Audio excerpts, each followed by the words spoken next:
What is direct cinema? Direct cinema is a documentary film style that emerged in North America in the late 1950s and 60s. It is a film style that aims to present a straightforward, unobtrusive depiction of real events, people, and situations with minimal intervention from the filmmaker. The style was created by filmmakers Edgar Morin and Jean Rouch and inspired by Zyga Vertov's theory about kino pravda, which is the concept of film truth. It is a technique used in all sorts of films and is mostly used to tackle societal issues and spread awareness of non-well-known topics. While direct cinema and cinema verite are very similar, they do have some differences. Cinema verite, which is French for truthful film, is a very similar concept to direct cinema, but it has one very big difference that sets it apart. Direct cinema hopes to unveil the truth through the camera's observations of events and subjects. The latter uses any means possible to seek out the truth and is intrinsically an internal process being gradually revealed. To understand why this influential technique is still used till this day, we must look at other films that use this technique to their advantage and how they provide an even more impactful message with the technique being used.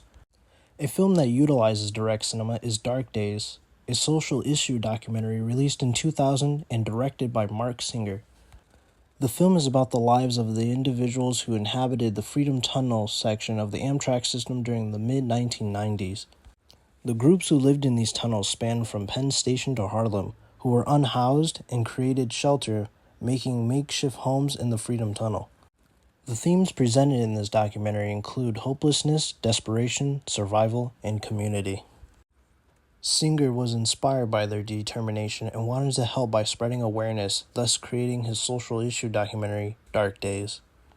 The film has zero interviews or narration, nor does Singer impose his thoughts and opinions on the narrative, leaving the audience with themselves and the residents of the tunnels, creating a more intimate experience.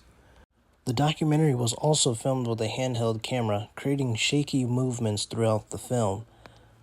Having these imperfections and no scripted dialogue fully immerse the audience, making them feel more empathetic by seeing the situation like it is, and not editing or intentionally leaving parts out. Another film that utilizes this technique is Grey Gardens. It is a 1975 documentary by Albert and David Maysles, two brothers who pioneered the technique. It is a film that depicts the everyday lives of two reclusive women, mother and daughter, both named Edith Beale, who live in poverty in a broken-down mansion at 3 West End Road in the wealthy Georgica Pond neighborhood of East Hampton, New York. This film, too, has great camera work and makes the audience feel like they are one with the camera. Another great detail is that nothing was scripted or fabricated, creating a more natural and unfiltered experience.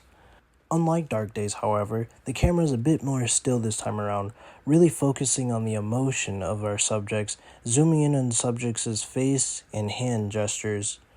Another film that utilizes this technique is Gimme Shelter, another film directed by Albert and David Maysles, and joined by Charlotte Zerwin this time around. The film is a 1970 documentary about the last weeks of the Rolling Stones' 1969 U.S. tour, which culminated in the disastrous Almond Free concert and the killing of Meredith Hunter. Instead of precise camera movements, the directors used handheld cameras to create raw, unfiltered moments. This was also accompanied by a loud and rough soundtrack that demands the viewer's attention, and the overall film has a higher emphasis on natural presentation while trying to move the viewers and shape our understanding of reality.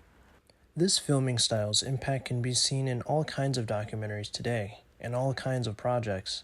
Some of the best and some of my favorite documentaries use this style to further enhance their viewing experience. Direct cinema makes us understand how we see truth in media and helps us filter out what is real and what has been fabricated. Instead of dancing around the topic and sugarcoating events that may actually do a disservice to a film's overall presentation and message, the style forces documentarians to tackle the issues head-on. There are many instances of documentarians omitting certain events or scripting certain events in a topic which can be seen in a film called Nanook of the North. Many scenes in that film were actually scripted and fabricated, and many of those events would never actually happen naturally.